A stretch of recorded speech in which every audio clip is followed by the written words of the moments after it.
কক্সবাজারের টেকনাফ স্থলবন্দরের চারপাশের পাহাড়, নাফ নদী আর সীমান্ত জীবনের বৈচিত্র্য। এই দৃশ্যপটেই শিল্পীরা খুঁজে নিয়েছেন নতুন অনুপ্রেরণা। রং আর তুলিতে ফুটে উঠেছে সৃষ্টির নতুন দিগন্ত। কেউ এঁকেছেন সীমান্তের জীবন, কেউ প্রকৃতির রং, কেউ বা মানুষের মুখে ফুটে থাকা গল্প।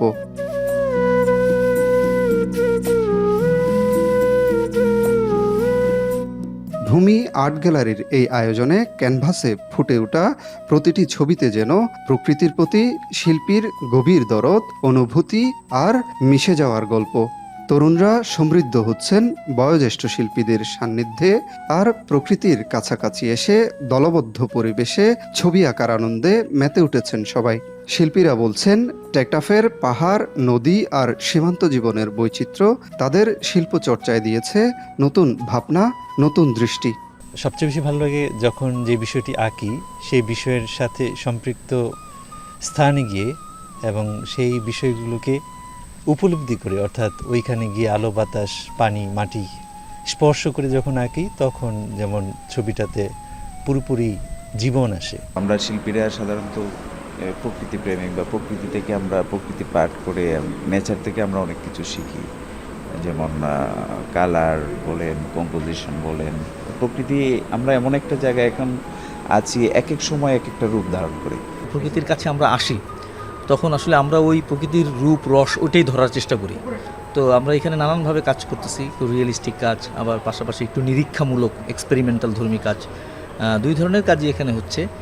আমরা কিছুদিন আগে উত্তরবঙ্গের বরেন্দ্র অঞ্চল আমরা পরিদর্শন করেছি, ছবি এঁকেছি। সেটার খুব শীঘ্রই একটা প্রদর্শনী হবে। তো ওইটার ল্যান্ডস্কেপ আবার অন্যরকম।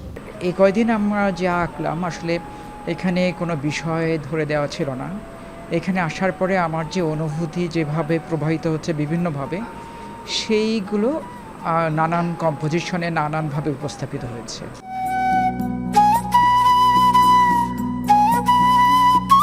টেকনাফ স্থলবন্দরে গত 4 থেকে 10 অক্টোবর পর্যন্ত অনুষ্ঠিত এই সপ্তাহব্যাপী আর্ট ক্যাম্পের মূল উদ্দেশ্য শিল্পীদের মাঠ পর্যায়ের অভিজ্ঞতার মধ্য দিয়ে সৃষ্টিকে জীবনের আরও কাছাকাছি নিয়ে আসা।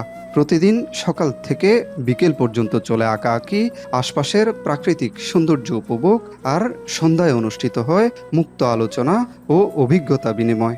প্রকৃতির সাথে থেকে প্রকৃতির ছবি আঁকার মধ্যে যে গভীরতা থাকে, সেটা আসলে একটা প্রকৃতিকে এক ধরনের অনুমান করে আঁকা ছবির থেকে অনেক অনেক তফাৎ। এই ছবিতে যে গভীরতাটা খুঁজে পাই, সেটা আসলে আমরা দেখতে পারি যেটা একেবারে প্রকৃতির সান্নিধ্যে থাকার একটা রিফ্লেকশন।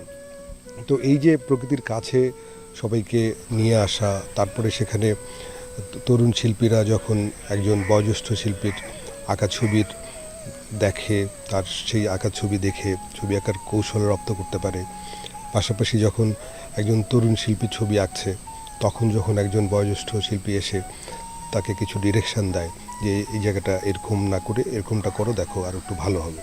তো এই যে এই পরিবেশটা মূলত আমাদের এক্সপেকটেশন, এই পরিবেশের প্রত্যাশায় আসলে আমাদের এ ধরনের আয়োজন।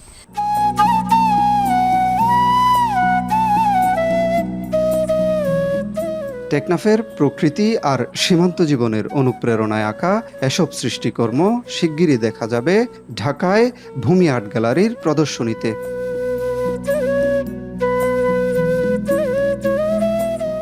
মনতোষ বেদজ্ঞ, এখন, কক্সবাজার।